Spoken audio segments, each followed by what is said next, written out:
Stephanie White also has Caitlin Clark's back. And you saw that after the game when she was asked about the shooting slump. Stephanie White's trying to reintegrate Caitlin Clark into that offense while she was sitting on the bench, and we slowed things down. Her rhythm.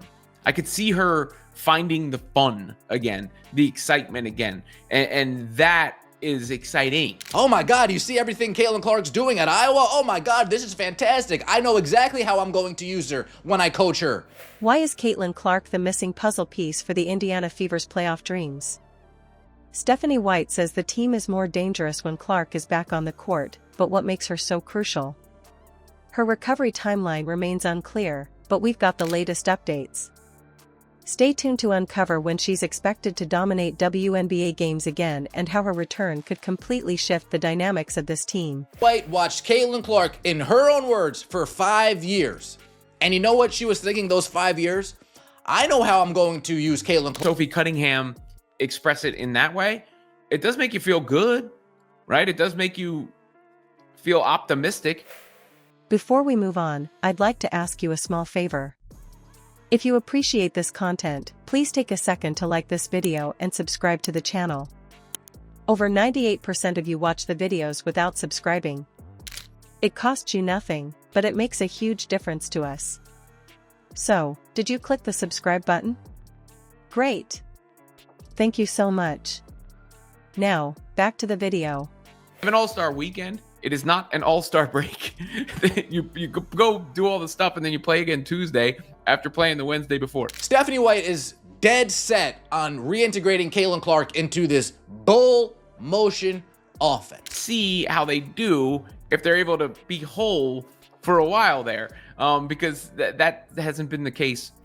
Imagine this, the Indiana Fever have a roster stacked with talent. You've got Aaliyah Boston, who's been phenomenal in her rookie season, and Kelsey Mitchell, one of the most consistent scorers in the WNBA. But something doesn't quite add up. They've had their moments, a few commanding wins and individual highlights, but the synergy? It hasn't reached that championship caliber level. And then, in comes a comment from Stephanie White that flips the narrative. She says Caitlin Clark is the piece that makes this team more dangerous.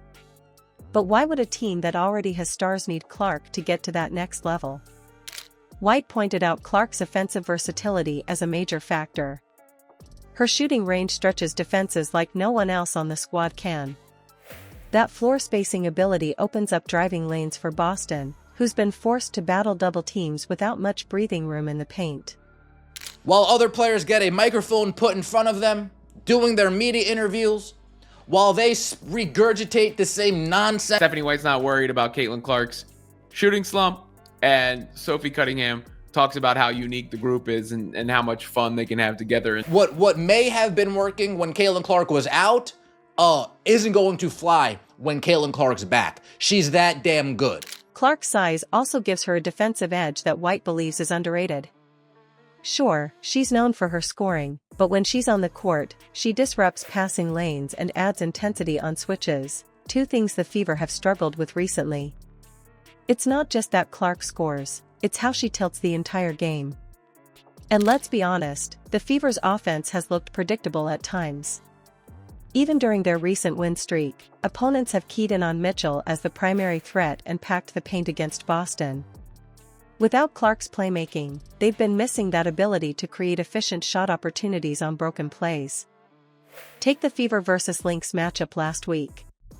Sure, the Fever got the win, but it relied heavily on isolation plays and bailout shots. Sophie Cunningham, one of the few players on this team that will outwardly, publicly say what many of us are fans are thinking. Whole philosophical thing for her, and clearly not. She's not the only coach. That's a general, kind of accepted principle. Imagine Clark in that game, finding Boston on a pick and roll or pulling up from the logo, forcing the defense to chase her all over the court. White believes Clark's return won't just boost the team, it'll completely redefine how they play.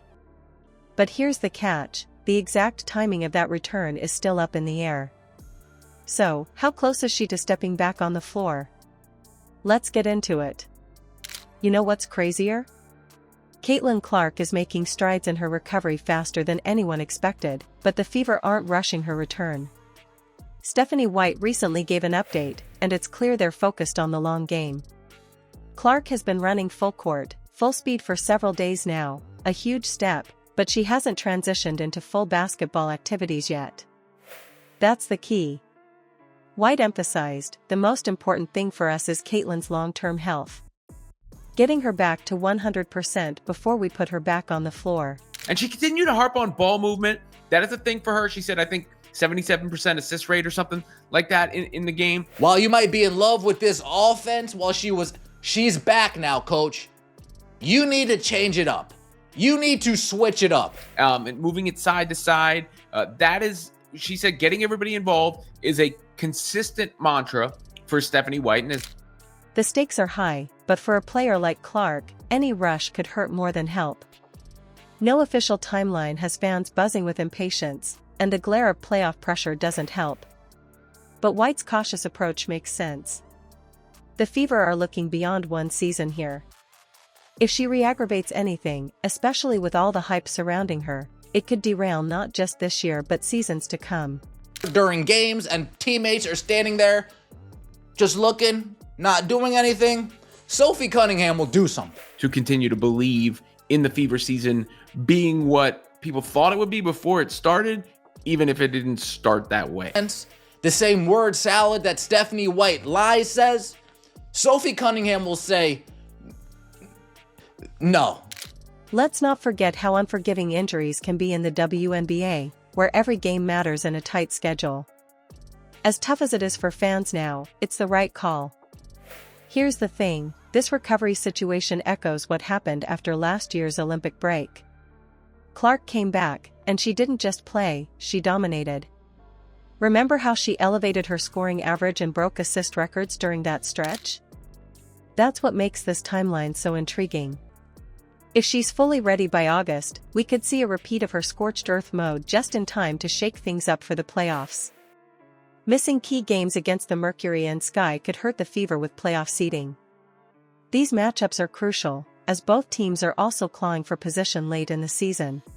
We are trying to reintegrate Caitlin Clark into an offense that was kind of productive. Caitlin Clark gets everybody involved, but at the same time, when she has it, she has the ball all the time. So it's how you figure that. Without Clark, the Fever may struggle to push through defensive traps or maintain pace in tight fourth quarters. But here's the silver lining, August 12th against the Dallas Wings. That date feels like the one. It would give Clark around 12 games to rebuild her rhythm and recharge the Fever's offense before the playoffs. With her looming return, everything for this team could change overnight. Caitlin Clark isn't just a player for T.